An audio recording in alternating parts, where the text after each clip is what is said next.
Guys, yesterday, the CDF of Uganda went ahead to obviously steer social media with photos of captured Bobi Wine's wife, Barbie. He went ahead to accuse the US Embassy of coordinating Bobi Wine's escape. You get? And in his tweets, this is what he said.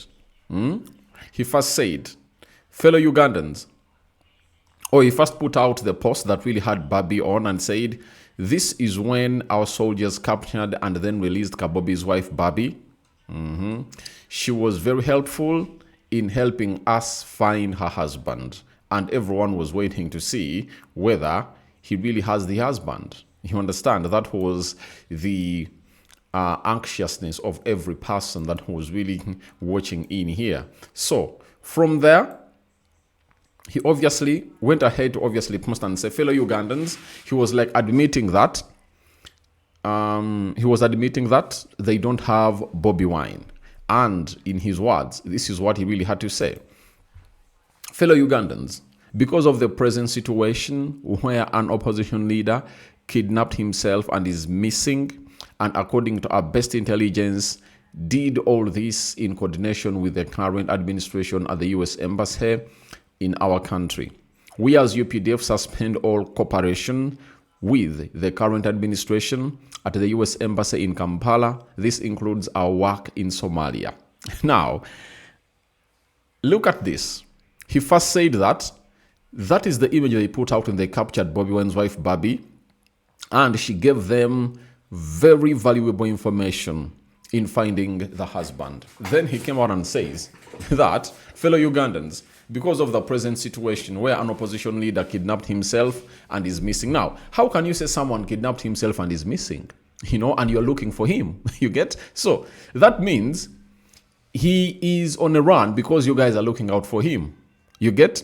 And now we went ahead to accuse the American embassy for really doing or for aiding Bobi Wine to know exactly where he is. And Bobi Wine has been posting videos when he's in Kampala, Uganda, and he has been traversing districts of Kampala in there for you. So districts of Buganda and so on and so forth.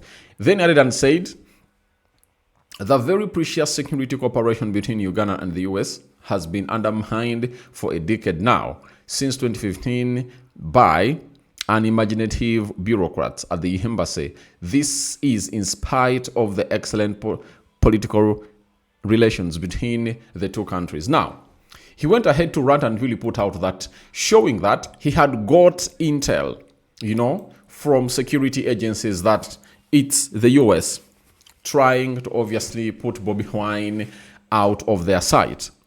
You get? And these are things that are really being done, and I'm like, who does this? You get?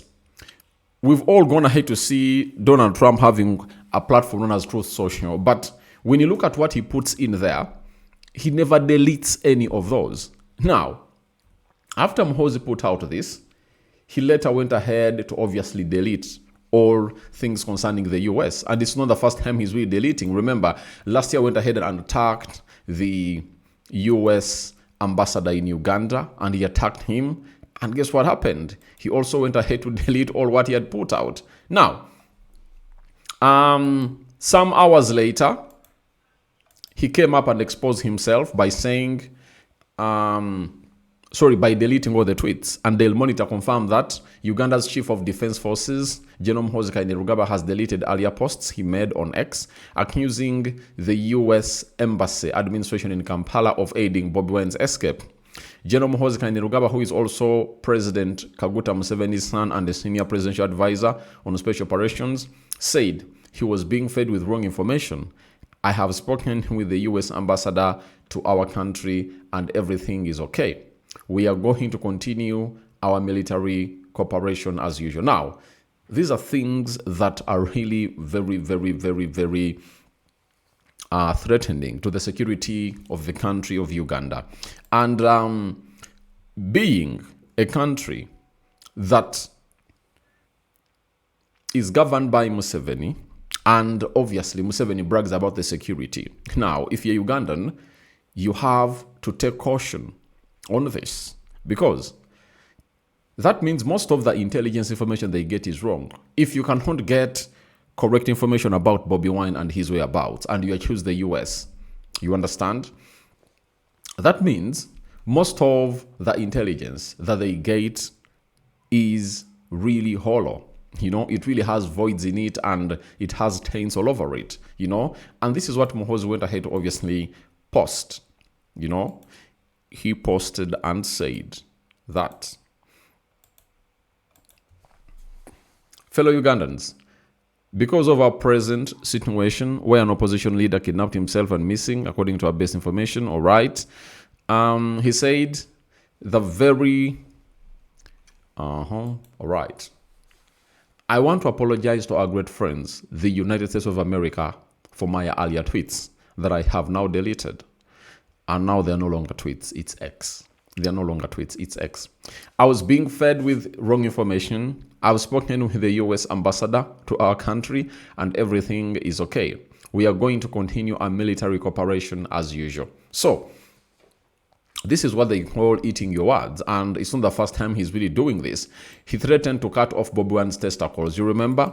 And he later went ahead to obviously deleted that or put that down. He also went ahead to obviously say or really brag about them killing people. Like he said they killed close to 30 noob terrorists. He called them terrorists in there for you. And he later went ahead and obviously delete those tweets after the international community came after him. So, is it what we call committing a crime and obviously taking yourself to police? You get? But the American side is not okay with this. And the Senate of Foreign Committee, Senate Foreign Relations Committee has come up and obviously said we won't tolerate this anymore, and he has gone ahead to write this to the side responsible for this in the US. He has said, Commander Muhoozi Kainerugaba has crossed a red line and now the US must reevaluate its security partnership, which includes sanctions and military cooperation with Uganda. The president's son and likely successor cannot just delete tweets and issue hollow apologies. The US will not tolerate this level of instability and recklessness when American personnel, US interests, and innocent lives in the region are at stake.